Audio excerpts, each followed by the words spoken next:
Après Ferguson, c'est une nouvelle affaire très similaire qui déclenche la colère des Américains. Un grand jury a décidé hier soir de ne pas poursuivre un policier blanc qui a tué en juillet dernier à New York un jeune homme noir en l'étouffant. Attention, les premières images sont difficiles. Le récit d'Arthur Dehaye. Au début de l'été, Eric Garner, t-shirt blanc, est soupçonné de vendre illégalement des cigarettes. Son arrestation musclée est filmée. Eric Garner est attrapé par le cou et, 11 fois de suite, va formuler la même plainte. En surpoids et asthmatique, il perd connaissance avant d'être déclaré mort. Le médecin légiste conclut un homicide, mais le grand jury voit les choses autrement, en décidant hier de ne pas poursuivre le policier qui a bloqué la respiration d'Eric Garner. Il avait pourtant effectué une prise interdite.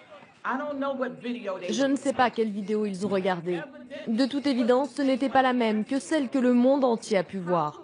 Comment pouvons-nous avoir confiance dans notre système judiciaire quand il nous déçoit à ce point ?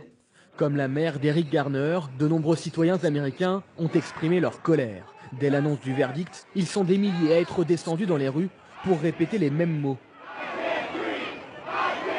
Je suis ici pour dire que la vie des Noirs ou celle des personnes pauvres compte. Nous venons dans la rue pour être la voix de ceux qui ne sont pas entendus par la justice. Âgé de 29 ans, le policier Daniel Pantaleo a adressé dans un communiqué ses condoléances personnelles à la famille. Non, je n'accepte pas ces excuses. Je me fiche de ces condoléances. Le cas Garner, une nouvelle affaire, dans un climat tendu. Il y a 10 jours, le policier ayant abattu Michael Brown, un adolescent noir à Ferguson, avait déjà été disculpé par un autre grand jury. En revanche, pas encore de jugement concernant l'agent de patrouille qui avait tué un enfant de 12 ans à Cleveland. Le garçon jouait avec un faux pistolet.